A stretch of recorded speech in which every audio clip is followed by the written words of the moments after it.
بسم اللہ الرحمن الرحیم نحمده ونصلی ونسلم علی رسولہ الکریم اما بعد۔ ناظرین، امید ہے کہ آپ تمام احباب اللہ تعالیٰ کے فضل و کرم سے خیر و عافیت سے ہوں گے۔ ناظرین، ہمارا سبق نمبر آج 85 ہے، اور آج کے سبق میں ہم چونکہ کچھ ترتیب کے ساتھ ہم نے کوشش کی ہے کہ انبیاء کا تذکرہ کیا جائے، اور جغرافیہ قرآنی کے اندر انبیاء، یہ جو پہلا موضوع تھا شخصیات، اس میں انبیاء کا تذکرہ چل رہا ہے، تو یہ ذرا تفصیلی ہے چونکہ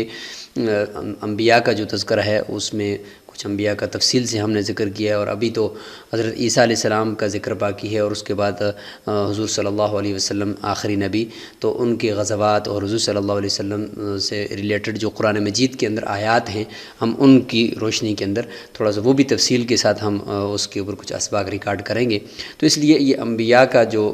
موضوع ہے اور یہ جو پہلا عنوان ہے یہ ذرا تفصیلی ہو رہا ہے۔ تو آج چونکہ آگے حضرت عیسیٰ علیہ السلام کا ذکر کرنے کے بعد ہم حضرت محمد رسول اللہ صلی اللہ علیہ وسلم کے تفصیلی ذکر کی طرف جائیں گے، تو اس سے پہلے ہم چاہتے ہیں کہ حضرت الیاس، حضرت یسع اور حضرت ذوالکفل علیہم السلام کا تذکرہ بھی مختصراً ہو جائے، چونکہ یہ بھی وہ انبیاء کرام ہیں جن کا تذکرہ قرآن مجید میں تھوڑا سا ہی لیکن موجود ضرور ہے۔ تو ناظرین، آج کے سبق میں ہم ان تینوں کا مختصراً تذکرہ کرتے ہیں۔ سب سے پہلے حضرت الیاس علیہ السلام سے شروع کرتے ہیں۔ ناظرین، آپ اسرائیلی نبی ہیں اور حضرت موسیٰ علیہ السلام کے بعد مبعوث ہوئے تھے، چنانچہ طبری کہتے ہیں کہ یہ حضرت الیسع علیہ السلام کے چچزاد بھائی تھے، اور یہ کہ ان کی بعثت حزقیل نبی جو تھے، حضرت حزقیل علیہ السلام، ان کے بعد ہوئی ہے۔ قرآن مجید میں ان کا نام الیاس کے علاوہ الیاسین بھی ہے، یہ ایک دوسرا نام ہے، اور انجیل میں انہیں ایلیا نبی کہا گیا ہے، ایلیا نبی، اور ان کا نسب نامہ بھی آپ یہاں پہ ملاحظہ فرمائیں، الیاس بن یاسین بن فتحاس بن یعزار بن ہارون علیہ السلام، اور بعض روایت میں یہ کہ الیاس بن عازر بن یعزار بن ہارون علیہ السلام، حضرت ہارون علیہ السلام کی اولاد سے ہیں آپ۔ حضرت الیاس علیہ السلام کی رسالت اور ہدایت کا مرکز بعلبک مشہور شہر تھا، جہاں دوسرے بتوں کے علاوہ بعل کے بت کی جو بالخصوص پوجا کی جاتی تھی، تو ان کی قوم صنم پرستی اور ستارہ پرستی کی عادی تھی، تو اس لیے یہ آپ بعلبک شہر کی طرف مبعوث کیے گئے۔ وہ بعل دیوتا کو زحل یا مشتری کا مثنیٰ سمجھتی تھی، اور اسی طریقے سے کنعانیوں کے علاوہ موآبی اور مدیانی جو حضرت موسیٰ علیہ السلام کے عہد سے بال کو پوجتے آ رہے تھے، حضرت شعیب علیہ السلام کو بھی مدین میں اسی کے پرستاروں سے واسطہ پڑا ہے۔ مورخین کا خیال ہے کہ حجاز کا مشہور بت حبل نامی جو تھا وہ بھی یہی بال تھا،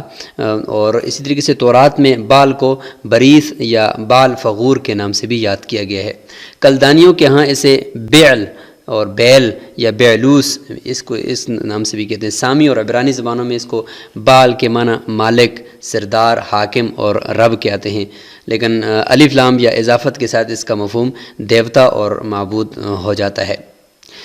یہود یا مشرقی اسرائیلی بھی بال کے پجاری تھے، اور بال سونے کا تھا، اس کا قد تقریباً 60 فٹ تھا، اور اس کے 4 منہ تھے، اور اس کی خدمت پر تقریباً 400 خدام مقرر کیے گئے تھے۔ تو قرآن مجید کے اندر بھی ہے کہ اذ قال لقومه الا تتقون اتدعون بعلا وتذرون احسن الخالقین اللہ ربکم ورب آبائکم الاولین، کہ اے قوم، یعنی الیاس علیہ السلام نے فرمایا کہ تم اللہ سے نہیں ڈرتے، کیا تم بال کو پکارتے ہو اور سب سے بہتر خالق کو چھوڑے ہوئے ہو، جبکہ اللہ ہی تمہارا اور تمہارے اگلے باپ دادوں کا رب ہے۔ قرآن مجید کے اندر حضرت الیاس علیہ السلام کا ذکر یہ یہاں پر آیا ہے، سورہ انعام کے اندر ہے، ارشاد باری تعالیٰ ہے وزکریا ویحییٰ وعیسیٰ والیاس کل من الصالحین، یہ سورہ انعام کے اندر ہے۔ اسی طریقے سے وَإِنَّ إِلْيَاسَ لَمِنَ الْمُرْسَلِينَ سورہ صافات کے اندر ہے، وَتَرَكْنَا عَلَيْهِ فِي الْآخِرِينَ سَلَامٌ عَلَىٰ إِلْيَاسِينَ، یہ بھی سورہ جو صافات ہے اسی کے اندر اس میں تذکرہ ہے۔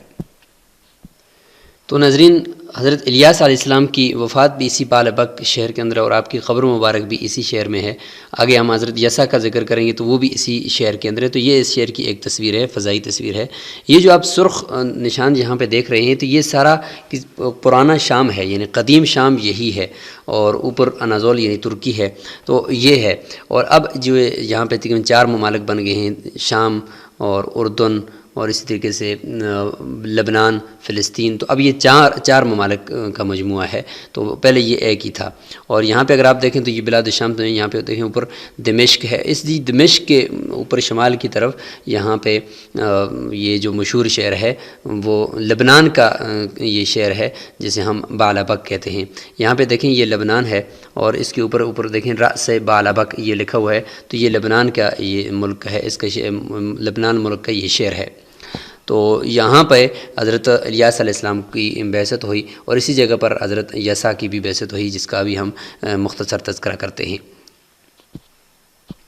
تو حضرت یسع علیہ السلام کا جہاں تک ذکر ہے تو ناظرین، حضرت الیاس علیہ السلام کے یہ نائب اور خلیفہ تھے، اور حضرت الیاس علیہ السلام کے بعد ہی آپ کو نبی بنا کر بھیجا گیا، اسی بعلبک شہر کی طرف ہی آپ مبعوث کیے گئے۔ اور نام ان کا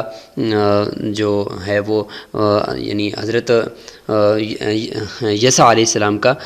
وہ یہ ہے کہ یسع بن عدی بن شوتم بن ابراہیم بن یوسف علیہ السلام۔ یسع بن عدی بن شوتم بن ابراہیم بن یوسف علیہ السلام، آپ یوسف علیہ السلام کے اولاد میں سے ہیں۔ ابراہیم یعنی ان کا ایک نام افراہیم ہے، یعنی افراہیم بھی یوسف علیہ السلام کے بیٹے کا نام ہے افراہیم، تو اس کی اولاد میں سے ہی یہ ہیں۔ تو یہ جو افراہیم بن یوسف علیہ السلام یعنی فا کے ساتھ ہے، تو یہ ایک روایت ہے کہ جس میں ان کا نام صحیح افراہیم ہے۔ تو بعلبک شہر میں ہی آپ کی بعثت ہوئی حضرت یسع علیہ السلام کی، اور وہیں پہ ہی آپ کی تدفین ہوئی، اور جس کا تھوڑی سا ہم نے نقشہ ابھی تھوڑی دیر پہلے ہم نے دیکھ لیا، تو یہی حضرت یسع علیہ السلام کا ہی شہر تھا۔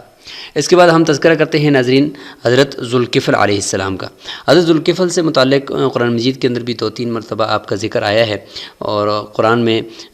جو ذکر ہے اس میں تو یہ نہیں ہے، لیکن چونکہ انبیاء کے ساتھ ہی آپ کا